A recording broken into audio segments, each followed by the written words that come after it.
ও তো সেই কুলাঙ্গার, ও তো ওই অপদার্থ, ওই জালেম যে তার মায়ের চিকিৎসায় বড় ভাইয়ের সাথে ভাগ করে। তার গরিব ভাই, ভাইয়ের দুইটা ছেলে মেয়ে নিয়ে দিন কষ্টে পার করে। সে ঢাকা শহরে নিজের ফ্ল্যাটে থাকে, ঢাকা শহরে নিজের বাড়ি আছে, সে চিকিৎসায় মায়ের সাথে ভাগ করে ভাইয়ের। তা কোন ভাই গরিব ভাইটার সাথে ভাগ করে? ও হচ্ছে এই কুলাঙ্গার। আমাকে বলছে যুবককে নসিহত করতে। তো যুবক হচ্ছে তো ও যে তার মা পেটের নিচে তাকেই চিনে না। আল্লাহকে তো দেখা যায় না। আল্লাহকে কি দেখা যায়? কিন্তু মাকে তো দেখা যায়।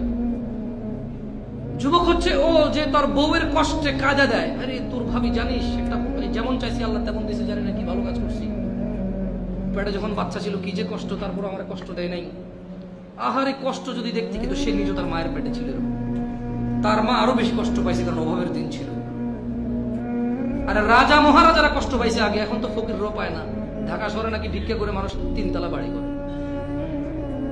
কিন্তু একটা সময় তো রানীরাও কষ্ট পাইছে, কারণ রাজারা মানে মন মতো যেভাবে খুশি সেভাবে দাস দাসী রক্ষী টক্ষী রাখতো, তো বউরে থাকলে ভারী নিতে পারতো না। আগের যুগে রানীরও তত সুখ ছিল না ওর বউয়ের যত সুখ এখন, মাশাআল্লাহ। তারপরও তো 42 ইঞ্চি সিনেমার টিভি না হলে ওর চলে না, বক্স খাট না হলে ওর চলে না, অমুক ব্র্যান্ডের সোফা না হলে চলে না, সিরামিক লাগবে, এসি লাগবে, ফ্যান লাগবে, কাজের মহিলা লাগবে, তরকারি কুটলে খেলে নাকি দাগ পড়ে যাবে বেচারা বউয়ের। তো এই যুবকরা আমি কি বলবো? আমাকে বলেন আপনারা যুবককে নসিহত করতে। ও আল্লাহ সম্পর্কে ওকে কি বলবো? ওর মা ওকে পেটে নিছে, অভাবের সংসার ছিল, ও নিজে দেখছে, এটা মেহমান না আসলে গুস্ত খাইতে পারতো না, তো না পারলে কি ওর মা খাইতে পারছে? ও নিজে দেখছে অভাব।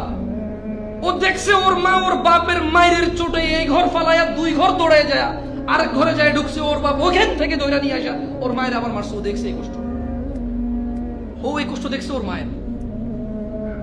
ওর মাকে দেখছে, ওর মায়ের নির্যাতন দেখছে। ওর মা ওর দাদির সাথে সবসময় লাইগা থাকতো কিছু একটা নিয়ে।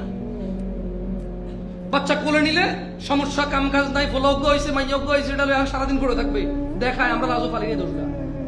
আবার এবার এটা রেখে কাম কাজ করলে বলে যে মারিয়ালা আমার বংশ, আগের বংশ আগে দিত না, মাইরে ফেল, কান্দতে থেকে আমার নাতি মেরে ফেললো রে, কোলে নেয় না রে। ওর মা এই একটা ট্রমার মধ্যে দিন পার করছে। ওর নিয়ে এক কোমরে ওরে রাখছে, আরেক কোমরে ধান নিছে, এক কোমরে ওরে রাখছে, আরেক কোমরে চুলার মধ্যে আগুন দিছে। ও তো দেখে বড় হয়েছে। ও তো সেই কুলাঙ্গার, ও তো ওই অপদার্থ, ওই জালেম যে তার মায়ের চিকিৎসায়